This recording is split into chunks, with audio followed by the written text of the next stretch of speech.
Hello, എല്ലാവർക്കും അമ്മൂസ് നെച്ചൂസിലേക്ക് സ്വാഗതം. അപ്പം ഞാനിന്ന് ഫ്രൈഡ് റൈസ് ഉണ്ടാക്കാൻ വേണ്ടി പോകുന്നതാണ് കേട്ടോ. ഫ്രൈഡ് റൈസ് അധികം ആൾക്കാരും ഉണ്ടാക്കിയിട്ടുണ്ടാവും, പക്ഷേങ്കിൽ ഞാൻ ആദ്യമായിട്ടാണ് ഉണ്ടാക്കുന്നത്.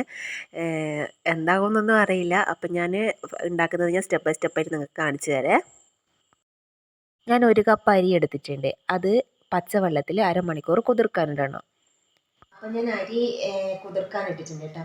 അപ്പോൾ അരമണിക്കൂർ കഴിഞ്ഞാൽ നല്ല വൃത്തിക്ക് കഴുകിയിട്ട് തിളക്കുന്ന വെള്ളത്തിലിട്ടിട്ട് എന്ത് ചെയ്യണമെന്ന് വെച്ചാൽ വേവാൻ വെക്കണം. നല്ല വേവാകാൻ പാടില്ല, ഒരു പാകത്തിന് വേവായി വരുമ്പോൾ നമ്മളതെടുത്തിട്ട് വെള്ളം ഊറ്റി കളഞ്ഞിട്ട് ഫാനിൻ്റെ കീഴിൽ തണിയാൻ വെക്കണം. അപ്പോൾ അരി പാകത്തിന് കുതിർന്ന് സെറ്റായി വന്നിട്ടുണ്ട് കേട്ടോ. അപ്പോൾ ഇപ്പോൾ സമയം എന്തായി നോക്കട്ടെ. 11 മണി ആയിട്ടുണ്ട് കേട്ടോ. ഞാൻ ഇപ്പോൾ ഉണ്ടാക്കാൻ വേണ്ടിയിട്ടല്ല, രാത്രി ഉണ്ടാക്കാൻ വേണ്ടിയിട്ടാണ് ഞാനെല്ലാം സെറ്റാക്കി റെഡിയാക്കി വെക്കുന്നത് കേട്ടോ. അപ്പം നമുക്ക് തുടങ്ങിയാലോ. ഞാൻ ഒരു പാത്രത്തിൽ അരഭാഗത്തോളം വെള്ളം എടുത്തിട്ടുണ്ട്, തിളക്കാൻ വെച്ചിട്ടുണ്ട്. അത് തിളച്ച് വന്നിട്ടുണ്ട്. അത് തിളച്ച് വന്നതിന് ശേഷം ഞാൻ കഴുകി വെച്ച അരി അതിനകത്തേക്ക് ഇട്ടേട്ടാ.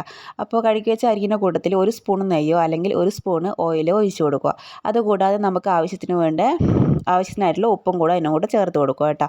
ഉപ്പ് കൂടെ ചേർത്ത് കൊടുത്തിട്ട് നല്ലോണം ഒന്ന് മിക്സ് ചെയ്തതിന് ശേഷം അടച്ച് വെച്ച് പാകത്തിന് വേവായി തിളച്ച് വന്ന് നല്ല പാകത്തിന് വേവായിട്ടാകുമ്പോൾ അതിനകത്ത് അത് വെള്ളം ഊറ്റിക്കളഞ്ഞിട്ട് 3 പ്ലേറ്റിലാക്കിയിട്ട് ഞാൻ ഫാനിൻ്റെ കീഴെ തണിയാൻ വെച്ചിട്ടുണ്ട്. തണിഞ്ഞതിന് ശേഷം ഞാൻ ഫ്രിഡ്ജിലോട്ടെടുത്ത് മാറ്റിയിട്ടുണ്ട് കേട്ടോ. ഫ്രിഡ്ജിൽ നല്ലോണം അടച്ച് വെച്ചിട്ടുണ്ട് കേട്ടോ.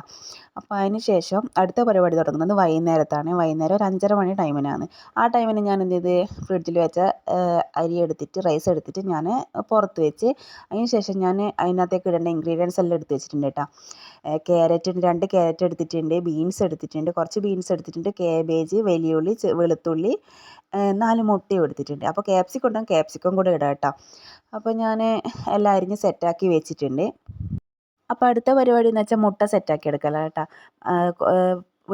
കുറച്ച് വെളിച്ചെണ്ണ ഒഴിച്ച് അതിനകത്ത് ഞാൻ മുട്ട പൊട്ടിച്ചൊഴിച്ച് കേട്ടോ. 4 മുട്ടയും പൊട്ടിച്ചൊഴിച്ച് അതിനകത്ത് കുറച്ച് ഉപ്പും ഇട്ട് കുറച്ച് കുരുമുളക് പൊടിയും ഇട്ടിട്ട് ഞാൻ സെറ്റാക്കി എടുക്കലാണ്. നല്ലോണം എന്താ പറയുക ഇതായി വരണം കേട്ടോ. അതിന് ശേഷം അതൊരു പാത്രത്തിലോട്ട് മാറ്റി അതിനകത്തേക്ക് ഞാൻ ഫസ്റ്റ് വെളുത്തുള്ളി ഇട്ടിട്ടുണ്ട് കേട്ടോ. വെളുത്തുള്ളി അരിഞ്ഞ് വെച്ചതിട്ട് അതൊന്ന് ചെറിയ ചൂടായതിന് ശേഷം ഞാൻ വെല്ലുള്ളിയും കൂടി ഇട്ട് അപ്പോൾ അതും ഒന്ന് സെറ്റായി വന്നതിന് ശേഷം ക്യാരറ്റും കൂടി അതിനകത്തിട്ട് നല്ലോണം മിക്സ് ചെയ്തിട്ടാ. നല്ലോണം വേവൊന്നും ആയി വരണ്ട, പാകത്തിനൊന്ന് സെറ്റായി കിട്ടിയാൽ മതി. അതിന് ശേഷം ഞാൻ എന്ത് ചെയ്ത് അരിഞ്ഞ് വെച്ച ബീൻസ് ഉണ്ടല്ലോ, ബീൻസും കൂടി അതിനകത്തേക്കിട്ട് അതെല്ലാം ഒന്ന് സെറ്റായി വന്നതിന് ശേഷം കേബേജും കൂടി ഇട്ടിട്ടാ. കേബേജും കൂടി ഇട്ട് എല്ലാം കൂടെ നല്ലോണം ഒന്ന് മിക്സ് ചെയ്തേ. കേബേജ് കുറച്ചൊന്ന് സെറ്റായി വരണമല്ലോ, കുറച്ച് വേവാനുണ്ടല്ലോ. അപ്പോൾ അതും കൂടി ഇട്ട് ഞാൻ നല്ലോണം ഒന്ന് മിക്സ് ചെയ്തിട്ടാ.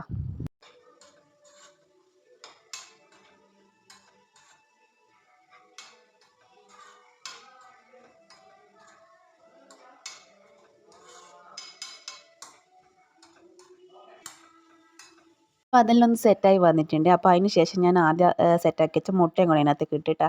മുട്ടയും ഇട്ട് അതിനകത്തേക്ക് കുറച്ച് സോസ് കൂടി ഞാൻ ഒഴിച്ച സോസ് എന്ന് വെച്ചാൽ ചില്ലി സോസാണ്. ഞാൻ ചില്ലി സോസ് കൂടി അതിനകത്തേക്ക് ഒഴിച്ച് നല്ലോണം ഒന്ന് മിക്സ് ചെയ്ത് അതിന് ശേഷം കുറച്ച് കുരുമുളക് പൊടിൻ്റെ ഉപ്പിൻ്റെ കുറവുണ്ടെന്ന് തോന്നുന്നു, ഞാൻ അത് രണ്ടും കൂടെ കുറച്ചുകൂടി ഇട്ട് കൊടുത്തിട്ടാ. പിന്നെന്താ, ഞാൻ ആദ്യം വേവിച്ച് വെച്ച റൈസും കൂടി അതിനകത്തേക്ക് ഇട്ട് അപ്പം നല്ലോണം ഒന്ന് മിക്സ് ചെയ്യുക. റൈസും കൂടി ഇട്ടിട്ട് എല്ലാം കൂടെ നല്ലോണം ഒന്ന് മിക്സ് ചെയ്യുക. അപ്പോൾ എന്താ, എൻ്റെ ഫ്രൈഡ് റൈസ് ഇവിടെ സെറ്റായി വന്നിട്ടുണ്ട്. അപ്പോൾ ഞാൻ ഇത്രയും സെറ്റാവുമെന്ന് ഞാൻ വിചാരിച്ചിട്ടില്ല. അമ്മൂസ് വിച്ചൂസും കഴിക്കുന്നുണ്ട്, സൂപ്പറാണ് പറയുന്നുണ്ട്. പിന്നെന്താ, ഞാനിങ്ങനെ സെറ്റായി കിട്ടുന്നോ ഒന്നും വിചാരിച്ചിട്ടില്ല കേട്ടോ. ഞാൻ ആദ്യമായിട്ടാണ് ഫ്രൈഡ് റൈസ് ഉണ്ടാക്കുന്നത്, ഞാൻ ആദ്യം പറഞ്ഞ്. എന്നാലും എനിക്ക് ആദ്യം ഉണ്ടാക്കുന്ന സമയത്ത് ഒരു വെപ്രം ഉണ്ടായിരുന്നു കേട്ടോ. ഇത് എന്താവും എന്നുള്ളൊരു പേടിയുണ്ടേനും.